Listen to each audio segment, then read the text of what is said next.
There's one question most people are low-key scared to admit out loud. What if I started acting like everything always works out for me? Because let's be real, a lot of folks got used to living in the I try, but nothing ever works for me mode, like failure is some invisible last name stamped on their forehead. Meanwhile, there's a quiet minority playing the game of life with a different rulebook. Instead of waiting for proof to believe, they believe first and let life bring the proof later. They're not the smartest in the room or the luckiest, but they cracked one powerful code. Life tends to bend in the direction of those who move with consistency, discipline, and a stubborn kind of self-confidence in their purpose. On the outside, everything might look normal. Bills to pay, never-ending to-do lists, exhaustion, responsibilities, fear of taking risks, and that knot in your throat that comes from knowing you were born for more but feeling like you're always one step behind. On the inside, though, a tough question keeps getting louder. How long am I going to live on autopilot, waiting for life to change without changing myself first? That's where this content comes in, not as another shallow pep talk, but as a mental map for using entrepreneurship, motivational quotes, emotional control, faith, and identity assumption as real-world tools, not just cute posts for your feed. The idea is simple and radical at the same time. What if you started walking, deciding, and speaking like the kind of person everything naturally works out for, even when at the beginning, nothing around you seems to be matching that vibe yet? All along this roadmap, you'll see step by step how big names did exactly that, how they turned beliefs into habits, habits into results, and results into a whole new standard of living. It goes from mastermind circles to hard decisions, from going the extra mile to how you carry yourself when you walk into a room, from whispered prayers of faith to the raw courage it takes to burn the bridge with your old self that only knows how to self-sabotage. In the end, the real reward isn't just money, success, or status. It's the deep peace of looking at your own story and realizing life finally started answering at the same level as the decisions you chose to make. When someone starts assuming, really assuming, that life is playing on their team, something quiet starts rearranging on the inside. It's not magic, it's focus. Wherever the mind keeps staring, the body eventually follows. Consistency starts to grow, and the results show up sooner or later in a way that feels almost annoyingly persistent. The person who keeps repeating out loud or in their head that everything goes wrong for me is literally training their brain to quit early, sabotaging their own entrepreneurship, self-confidence, and emotional control before the game even heats up. But when someone decides to stand on the idea, without any physical proof yet, that everything is working out, their discipline shifts, their posture shifts, their tone of voice shifts, and the world starts responding differently, even in the exact same situations. This isn't about living in a fairy tale. It's about running a strategic mental experiment with your own destiny. By repeating internally that life is conspiring in your favor, you start filtering less fear and more opportunity, spotting doors where you used to see walls, and that directly upgrades your sense of purpose and your choices in entrepreneurship. The small wins you used to brush off become fuel for bigger actions and new motivational quotes you tell yourself, strengthening your faith in yourself and in something greater. Over time, this way of thinking becomes as automatic as brushing your teeth, and that's usually the moment when the game truly flips. Even if, on the surface, everything still looks the same. People who assume everything always works out for me aren't denying pain, late bills, or the fear of failing. They're just choosing the lens they'll use to interpret every punch life throws. Instead of only seeing the weight of the problem, they start seeing emotional weight training, as if every challenge were a gym session for emotional control and discipline. That doesn't make anyone immune to failure, but it makes them almost annoyingly persistent, adjusting the plan, learning from feedback, caring less about other people's opinions, and strengthening self-confidence and purpose with every attempt. From that quiet kind of silly attitude, at least in the eyes of cynics, comes the mindset that attracts mastermind groups, opportunities, and miracles that look a lot like well-timed coincidences. And funny enough, it's usually when this new way of thinking starts to irritate the old mindset that the next level of transformation shows up, demanding a different kind of courage. Look at people like Ford, Edison, Schwab, and Carnegie, and it seems like they all shared the same stubborn trait. They acted as if success was only a matter of time, not luck. They failed, went broke, got criticized, But they held an almost blind consistency in their vision, as if life itself had no choice but to bow to what they had already decided on the inside. That posture wasn't arrogance. It was a mix of discipline and self-confidence lived out day after day, even when the whole world was shouting, "Just quit. This will never work." Each failure turned into study material instead of drama fuel, and that's why the results eventually showed up where most people only saw dead ends. That's the same logic driving modern entrepreneurship today, where the ones who stay in the game with a clear purpose usually outrun those who only show up riding a temporary wave of hype. These people weren't waiting for perfect emotional control to get started. They launched right in the middle of the chaos, scared and all, and learned to tame their emotions while they were already moving. While most people use pain as an excuse to stop, they used pain as an argument to dig deeper, tweak strategy, find new allies, and turn every hit into another chapter in a bigger story. Motivational quotes for them weren't pretty posts. They were internal commands repeated until the subconscious accepted that success was non-negotiable. Over time, that practical faith became almost like a quiet deal with life. As long as they kept showing up, learning, and persisting, life would eventually have to open a path somewhere. The same principle can be updated right now in any area, even for someone starting small but carrying a huge purpose in their chest. Another trait those giants shared: none of them walked alone. Different personalities, same pattern of building a kind of mastermind around them. They were intentional about surrounding themselves with people who added vision, skill, and courage, while slowly distancing themselves from cynics, complainers, and problem experts. That circle wasn't made up of flatterers. It was built from people with discipline and faith strong enough to disagree when needed, without ever losing sight of the shared goal. That way, each mind became an extension of the others, accelerating results that would be impossible on a solo journey, especially in high-risk entrepreneurship projects. And this mindset of acting like success is inevitable naturally opens the door to the next bold move, choosing to live every day as if the outcome were already guaranteed, even before any external proof shows up. When someone decides to move like the result is already locked in, they're not pretending there are no risks. They're choosing a different way to walk through uncertainty. Instead of moving with the handbrake on, this person acts with a mix of emotional control and self-confidence that makes it crystal clear that backing down is no longer the default option. The fear doesn't disappear, of course, but it stops being a red light and becomes more of a yellow one. Pay attention and keep going. In that state, the mind stops wasting energy on worst-case scenarios and locks onto practical solutions, which is essential in entrepreneurship if you want consistent results instead of random wins. From the outside, it can look like superhuman courage, but inside it's just one simple decision renewed day after day. Acting like it already worked is a kind of mental engineering. You behave like your future self before you have any physical proof you've become that person. You plan your day like someone with high-performance discipline. You pick your words and motivational quotes like someone who knows the mind is being trained 24/7, and you start saying no to things your old self would accept without blinking. That shift changes your body language, tone of voice, how you walk into a room, how you treat your body, and even how you handle money and relationships. Under pressure, this mindset helps you stay grounded because you stop reading every challenge as a final judgment and start seeing it as one more step toward a purpose you've already fully claimed. That kind of active calm makes it way easier to spot opportunities that stay invisible to people who are frozen in doubt. Over time, living as if it's already done starts to influence everyone around you because that posture radiates a quiet kind of certainty that doesn't need a big speech. People like this naturally attract partners, clients, teams, and stronger mastermind circles because anyone chasing real growth can quickly sense when someone is serious about their path. That doesn't mean everything suddenly becomes smooth. It means every obstacle becomes a test of discipline and consistency instead of a trophy for self-sabotage. This way of living demands more mature decisions because it forces your behavior to line up with what you say you want, day after day. That inner alignment creates the perfect setup for the next move, choosing a target so clear and well-defined that your subconscious has no choice but to get to work on it, even while you sleep. When someone turns their purpose into a short, sharp, almost annoyingly simple sentence, the way they see their day changes.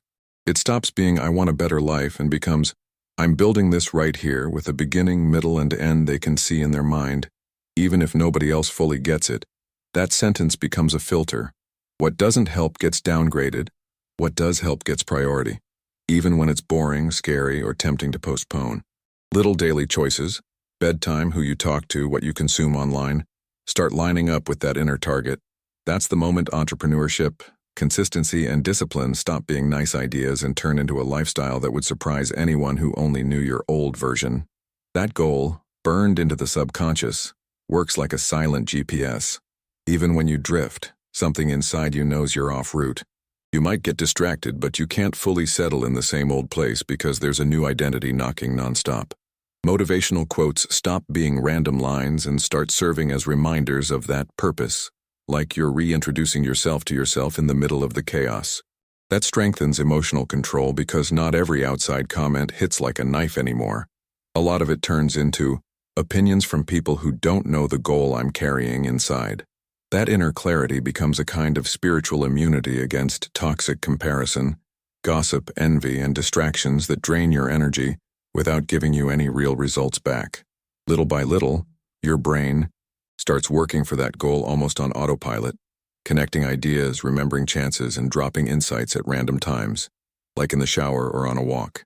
You start spotting growth opportunities where you used to see nothing but boring routine, and that shifts how you handle work, money, family, and even your faith. That sense of being aligned with something bigger than just paying bills gives you extra fuel to stay consistent on the hard days. And that's usually when a new inner conflict shows up. The new self wants more space, but the old self keeps trying to drag you back to the same excuses and habits. That's where a much more radical decision comes in.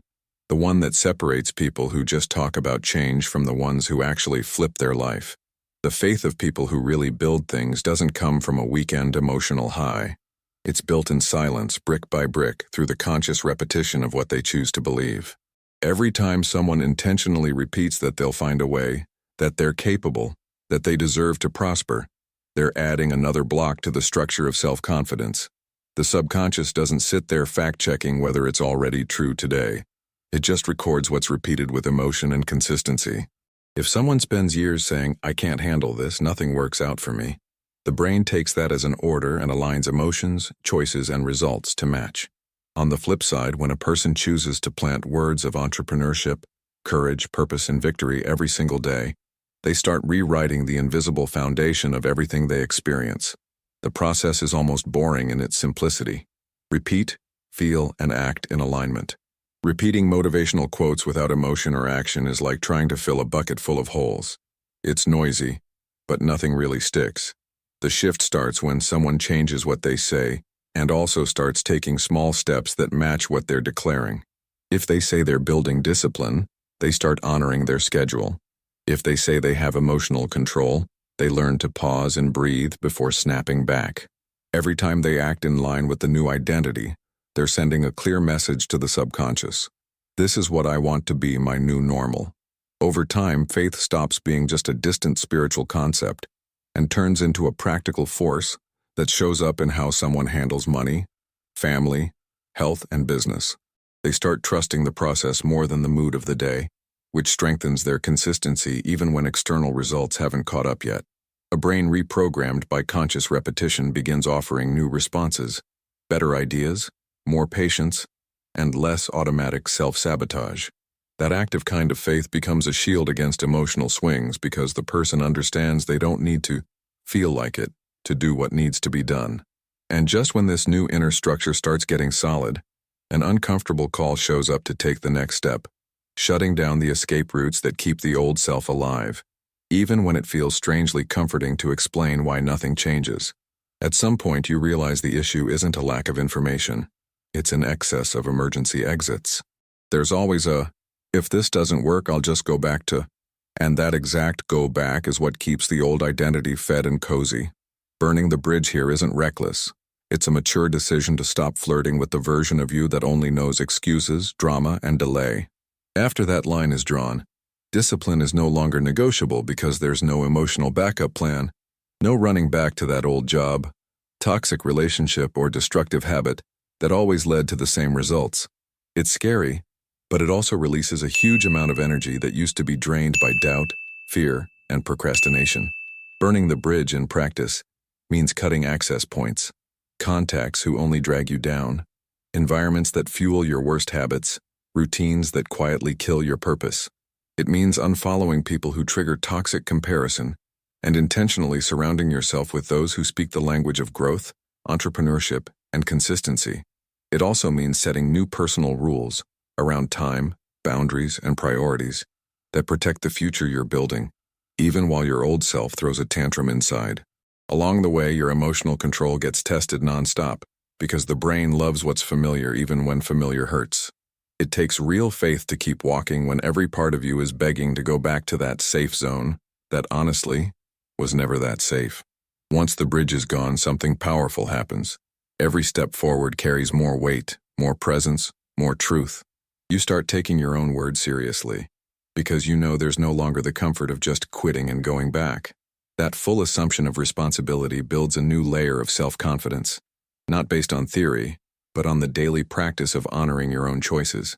And as that steady posture locks in, it becomes impossible to keep walking side by side with people who feed fear, cynicism, and laziness. That's where one final decisive factor kicks in that can either speed everything up or bring it all to a halt. The kind of minds you decide to walk with from here on out. In every area of life, there's a quiet law running in the background. Whoever only gives the minimum, only receives the minimum. Whoever consistently gives more, sooner or later, receives above average.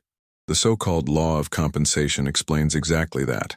Everything you plant in quality, effort, and discipline comes back as opportunities, trust, and better results.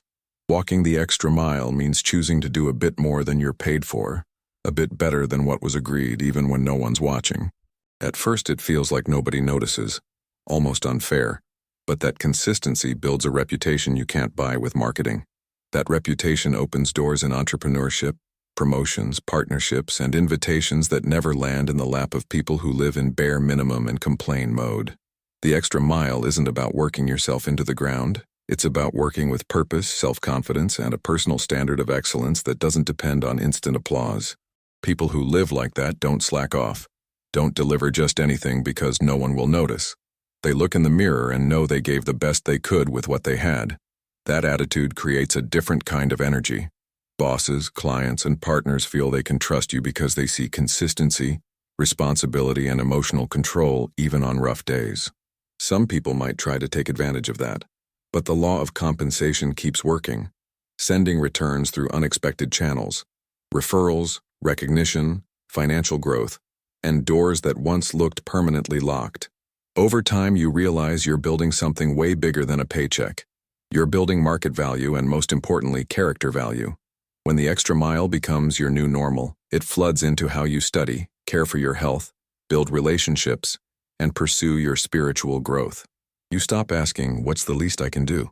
And start asking, what else can I add here? That mindset strengthens your faith because it becomes obvious that it's not just about asking, it's about becoming someone aligned with what you say you want. Motivational quotes.